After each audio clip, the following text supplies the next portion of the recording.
며칠 전 현대차 노조가 86.65% 압도적 찬성으로 파업을 가결했습니다. 보통이면 회사가 떨어야 정상이죠. 그런데 이번엔 회사가 조용히 웃었습니다. 긴장해야 할 쪽이 왜 웃을까요? 여기서 핵심은 회사 손에 3장의 카드가 쥐어져 있다는 겁니다. 미국 공장, 자동화, 그리고 로봇. 쉽게 말하면요, 노조가 가장 강하게 휘두른 칼이 이번엔 허공을 갈랐다는 뜻입니다. 도대체 무엇이 파업이라는 무기를 이렇게 무디게 만들었을까요? 그리고 그 무뎌진 칼끝은 결국 누구를 향하게 될까요? 지금부터 하나씩 풀어보겠습니다. 2026년 6월 현대차 노조가 칼을 뽑았습니다. 지난 6월 24일 파업 찬반 투표가 가결됐습니다. 찬성률이 무려 86.65%였죠. 이건 전체 조합원 기준입니다. 투표에 참여한 사람만 따지면요, 찬성률은 92.03%까지 올라갑니다. 쉽게 말하면요, 투표장에 온 사람 열의 9은 파업하자고 손을 들었다는 겁니다. 숫자로 보면 더 분명합니다. 조합원 39,668명 가운데 37,348명이 투표했어요. 투표율만 94%가 넘었습니다. 거의 전원이 모여서 거의 전원이 찬성한 셈이죠. 노조 입장에선 더 강할 수 없는 한방이었습니다. 칼은 거기서 멈추지 않았습니다. 바로 다음 날인 6월 25일 중앙노동위원회가 조정 중지를 결정했거든요. 이게 무슨 뜻이냐면요, 법적으로 파업할 수 있는 권리가 손에 쥐어졌다는 겁니다. 합법적인 무기가 완성된 거죠. 그리고 6월 30일 노조는 중앙쟁의 대책위원회를 출범시켰습니다. 전투지휘부가 꾸려진 셈입니다.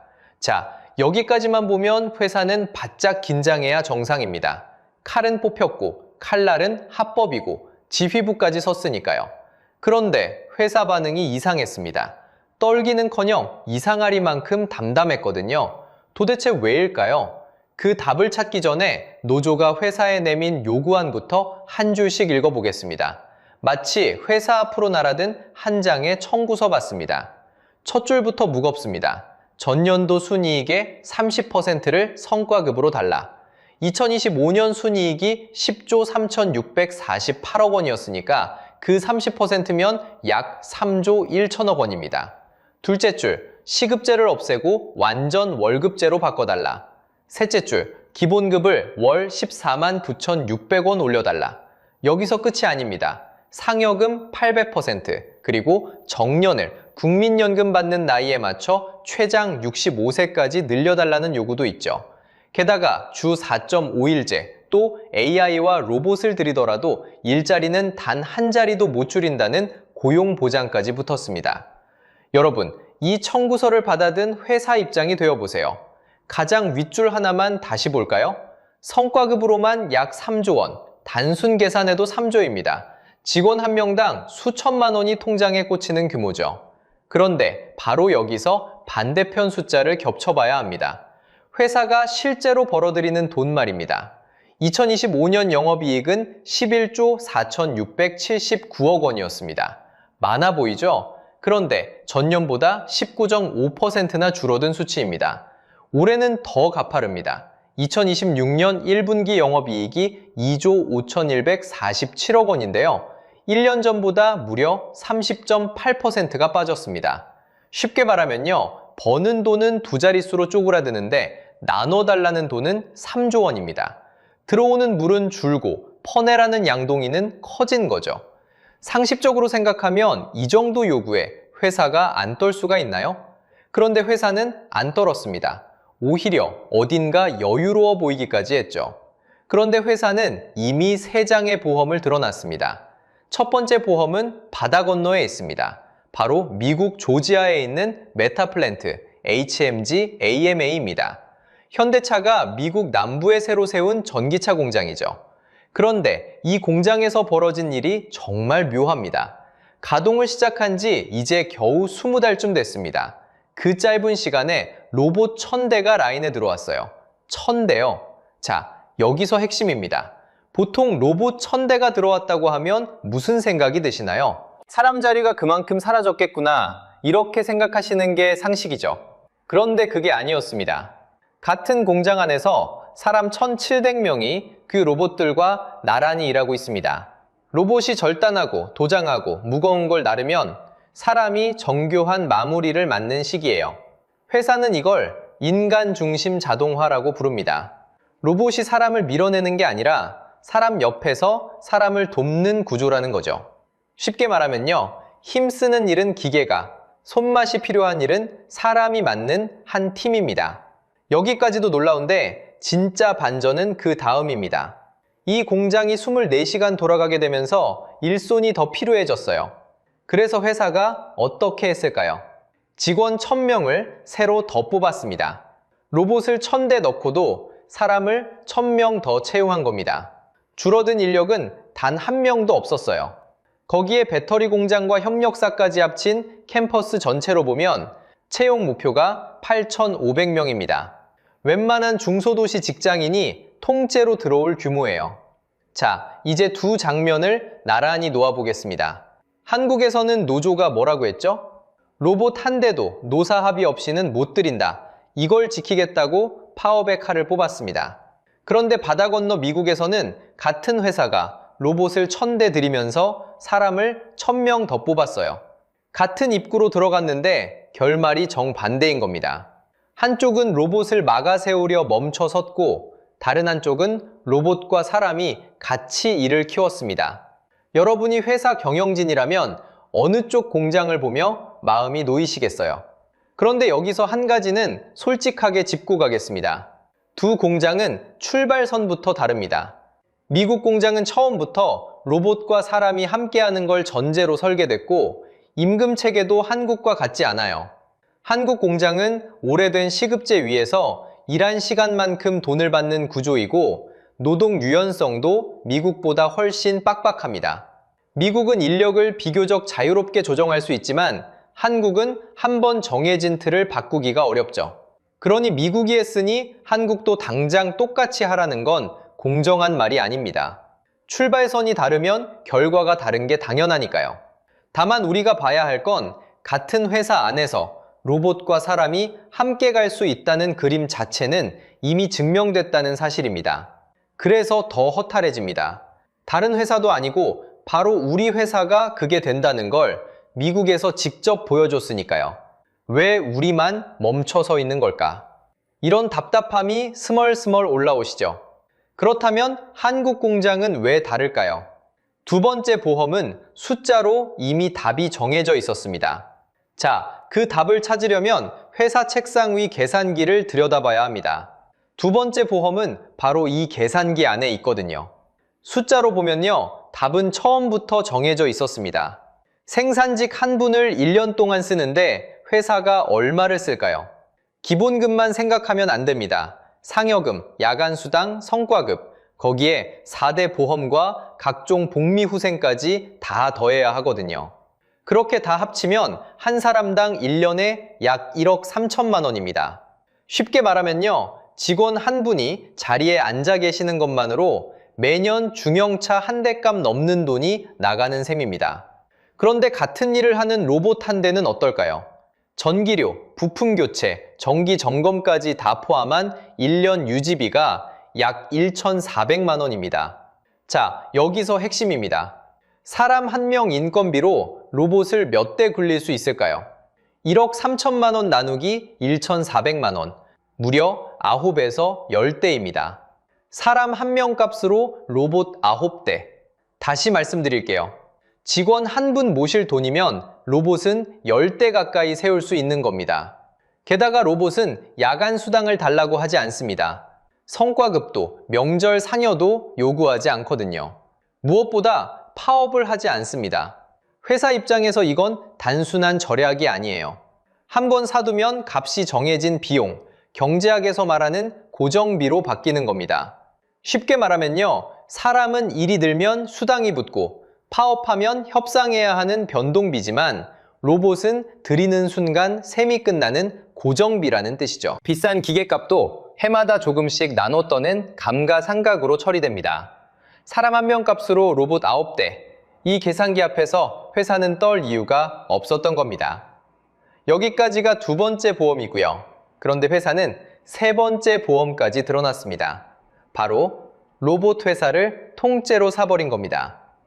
2026년 6월 현대차 그룹은 보스턴 다이내믹스의 남은 지분 9.65%를 약 5천억 원, 3억 2,500만 달러에 사들였습니다. 이걸로 지분 100% 완전한 주인이 됐습니다. 여러분, 부품을 사오는 게 아니라 만드는 회사 자체를 가진 겁니다. 이 회사가 만드는 휴머노이드가 그 유명한 아틀라스입니다. 사람처럼 두 발로 걷고 물건을 옮기는 로봇이죠. 대당 가격이 약 1억 8천만 원, 아직은 생산직 한 분 연봉보다 비쌉니다. 그런데 2028년부터 미국 조지아 공장에 시퀀싱, 그러니까 부품을 순서대로 척척 대주는 일에 투입됩니다. 2030년 전후엔 조립 공정까지 넓혀가고요. 회사 목표는 2028년까지 로봇을 연간 3만 대 찍어내는 양산 체계입니다. 한번 들여놓으면 다른 시스템으로 갈아타기 힘든 전환 비용, 그러니까 한번 익숙해진 라인을 통째로 바꾸기 어려운 그 비용까지 회사 쪽에 유리하게 쌓이는 거예요. 자, 정리해보면 회사 손엔 3장의 보험이 다 들어왔습니다. 바다 건너 미국 공장, 사람 1명 값에 로봇 9대라는 계산기, 그리고 로봇을 직접 만드는 회사까지. 이쯤 되면 회사가 왜 조용히 웃었는지 이제 좀 납득이 가시죠. 그런데 이상하지 않습니까? 아직 사람을 다 못 이기는 로봇에 회사가 왜 이렇게까지 올인할까요? 답은 인건비 절감이 아닙니다. 자, 여기서 핵심입니다. 회사가 로봇에 이렇게까지 매달리는 진짜 이유는 인건비 절감이 아닙니다. 그건 표면일 뿐이에요. 진짜 그림은 훨씬 더 큽니다. 다시 보스턴 다이내믹스로 가볼게요. 현대차가 이 회사 경영권을 처음 인수한 게 2021년입니다. 그때 기업 가치가 얼마였을까요? 약 1조 2천억 원이었습니다. 그런데 지금은요, 시장에서 추정하는 가치가 30조 원 이상으로 거론됩니다. 단 몇 년 만에 약 24배로 불어났다는 추정이에요. 쉽게 말하면요, 4년 전에 1억을 주고 산 땅이 지금 24억짜리로 평가받는 셈입니다. 그것도 아직 본격적으로 팔지도 않은 상태에서요. 더 놀라운 숫자도 있습니다. 일부 증권가에서는 이 회사가 상장에 성공하면 가치가 최대 128조 원까지 갈 거라는 전망까지 내놓고 있어요. 물론 이건 어디까지나 추정이고 전망입니다. 확정된 숫자가 아니에요. 그런데 회사의 움직임을 보면 이 그림을 정말로 그리고 있다는 게 보입니다. 실제로 보스턴 다이내믹스는 나스닥 상장을 추진하고 있습니다. 시점은 2027년에서 2028년 사이가 거론되고 있어요. 그러니까 정리하면 이렇습니다. 회사가 노리는 건 생산직 월급 몇 푼 아끼는 게 아니라 미래 로봇 자산의 어마어마한 가치, 그리고 상장과 지배권이라는 더 큰 판입니다. 그렇다면 의문이 하나 생기죠? 왜 하필 지금 자녀 지분까지 끌어모아 100%를 채웠을까요? 여기에 결정적 단서가 있습니다. 2021년 계약에는 풋옵션이라는 조건이 숨어 있었습니다. 쉽게 말하면요, 상장이 제때 안 되면 소프트뱅크가 남은 지분을 현대차에 도로 떠넘길 수 있는 권리예요. 그 풋옵션 시한이 코앞으로 다가왔던 겁니다. 어차피 떠안아야 할 지분이라면 미래 가치를 통째로 가져가는 쪽이 낫다고 판단한 거죠. 이번 100% 인수의 진짜 배경이 바로 이겁니다. 자, 이제 그림이 보이실 겁니다. 회사 입장에서 로봇은 단순한 비용 절감 도구가 아니라 깔고 앉은 미래 금광에 가깝습니다. 그런데 여기서 한 가지는 솔직하게 짚고 가야 합니다. 어느 한쪽 편을 들자는 게 아니라 사실을 정확히 봐야 하니까요. 그건 바로 로봇이 아직 사람을 다 이기지 못한다는 점입니다. 회사도 이걸 모르지 않아요. 자동차 만드는 과정은 크게 4단계로 나뉩니다. 철판을 찍는 프레스, 뼈대를 붙이는 차체 용접, 색을 입히는 도장, 그리고 마지막 의장이라는 마감 조립이죠. 앞에 세공정, 그러니까 프레스와 차체와 도장은 로봇이 사람보다 확실히 낫습니다. 힘세고 정확하고 지치지도 않거든요. 그런데 마지막 의장 공정은 다릅니다. 수천 개의 부품을 비좁은 차 안에서 손끝 감각으로 끼워 맞추는 일이라 아직은 사람의 손이 훨씬 낫습니다. 실제 숫자로 보면요. 중국이 휴머노이드 로봇을 공장에 실제로 투입해 봤더니 인간 생산성의 30에서 50% 수준에 그쳤습니다. 사람 한 명 몫의 절반도 안 되는 거예요. 더 생생한 사례가 있습니다. 테슬라의 모델 3 생산 지옥이라고 들어보셨나요? 2017년부터 2018년까지 벌어진 일이에요. 당시 일론 머스크는 공장을 로봇으로 거의 다 채우려 했습니다. 그런데 결과는 처참했어요. 목표 생산량을 한참 밑돌면서 회사가 휘청였습니다. 결국 머스크는 두 손을 들었습니다. 과한 자동화는 실수였다고, 인간을 과소평가했다고 직접 인정했어요. 그러고는 라인에 사람을 다시 불러들였습니다. 그러니까 상식적으로 생각하면 지금의 로봇은 만능 일꾼이 아닙니다. 오히려 손이 많이 가는 신입사원에 가까워요. 가르치고 다듬고 사람이 옆에서 챙겨줘야 제 몫을 합니다. 그런데도 회사가 로봇에 올인하는 이유, 이제 분명해졌죠? 당장 사람을 다 대체할 수 있어서가 아닙니다. 그 너머에 있는 미래 자산과 상장이라는 거대한 판을 보고 있기 때문이에요. 노조가 가장 센 칼을 뽑아든 그 순간에도 회사가 조용히 웃을 수 있었던 이유가 바로 이 더 큰 그림 속에 있었던 겁니다. 그렇다면 이 무뎌진 칼끝은 결국 누구를 베게 될까요? 그 답은 노동자를 지키려던 바로 그 법에서 시작됩니다. 그런데 노동자를 지키려고 만든 바로 그 법이 어쩌면 노동자를 가장 먼저 밀어내고 있습니다. 노란봉투법 이야기입니다. 2026년 3월 10일부터 시행됐죠. 쟁의 행위에 대한 손해배상 청구를 크게 제한하고 책임을 묻는 사용자의 범위를 원천까지 넓힌 법입니다. 취지는 분명히 좋습니다. 약자인 노동자를 두텁게 보호하자는 거니까요. 자, 그런데 여기서 핵심입니다. 회사 입장에서 한번 생각해 보세요. 사람을 쓰는 일이 까다로워질수록 마음은 어디로 기울까요? 답은 단순합니다. 로봇입니다. 손배 부담도, 합의 절차도, 원청 책임 논란도 없는 쪽으로 무게가 쏠리는 거죠. 사람을 보호하려던 장치가 역설적으로 사람을 덜 뽑게 만드는 방향으로 작동할 수 있다는 겁니다. 그러면 그 피해는 도대체 누가 볼까요? 상식적으로 생각하면 지금 일하는 사람이 위험할 것 같죠. 그런데 아닙니다. 이미 안에 들어와 있는 정규직은 고용보장이라는 두꺼운 벽 안에 있습니다. 진짜 흔들리는 건 아직 그 문 앞에도 못 선 사람들입니다. 이걸 경제학에서는 노동시장 이중구조라고 부릅니다. 쉽게 말하면요, 안에 있는 사람과 더 못 들어온 사람 사이에 보이지 않는 벽이 있다는 뜻입니다. 인사이더와 아웃사이더로 갈리는 거죠. 안에 있는 사람의 자리를 지키는 비용이 커질수록 회사는 새 문을 여는 걸 점점 망설이게 됩니다. 그래서 신규 채용은 큰 소리 없이 조용히 닫힙니다. 해고처럼 눈에 보이지 않아요. 그냥 모집 공고가 한 줄 줄고 채용 인원이 슬그머니 깎일 뿐입니다. 회전문처럼 들어왔다 나갔다 하던 자리가 어느 순간 한 칸씩 사라지는 거죠. 자, 여기서 잠깐 멈춰서 생각해 보세요. 가장 먼저 사라지는 건 지금 일하는 사람의 자리가 아닙니다. 여러분 자녀가 첫 직장으로 가졌어야 할 바로 그 자리입니다. 협상 테이블에 앉지도 못한 사람, 목소리를 내 노조조차 없는 사람, 그 사람이 우리 아이일 수 있다는 거예요. 그리고 이건 현대차 한 곳의 이야기가 아닙니다. 옆을 보면 기아 노조가 있습니다. 기아는 현대차보다 한 발 더 나갔습니다. 현대차가 순이익의 30%를 요구했다면 기아는 영업이익의 30%를 달라고 합니다. 기준이 더 센 거죠. 기아의 2025년 영업이익은 9조 원이 넘습니다. 직원 장려 한 명당 1억 원의 출산 장려금을 새로 만들자는 요구까지 얹혔습니다. 여기서 멈추지 않습니다. 삼성전자를 비롯한 다른 제조업으로도 성과급 갈등이 번지고 있습니다. 한 회사의 불씨가 업종 전체로 옮겨붙는 모양새죠. 회사마다 똑같은 계산기를 두드리기 시작합니다. 사람 값은 자꾸 오르고 마찰은 커진다. 그렇다면 로봇 쪽으로 한 걸음 더. 숫자로 보면요, 한국은 이미 그 길의 맨 앞에 서 있습니다. 우리나라 제조업 로봇 밀도는 세계 1위입니다. 노동자 1만 명당 산업용 로봇이 1000대를 넘습니다. 최신 집계로는 1200대를 웃돌죠. 쉽게 말하면 10사람이 일하던 라인 곁에 이미 로봇 한 대가 함께 서 있는 셈입니다. 세계 어느 나라보다 빠르게 자동화가 진행 중인 나라가 바로 한국입니다. 결국 무뎌진 칼은 회사를 베지 못했습니다.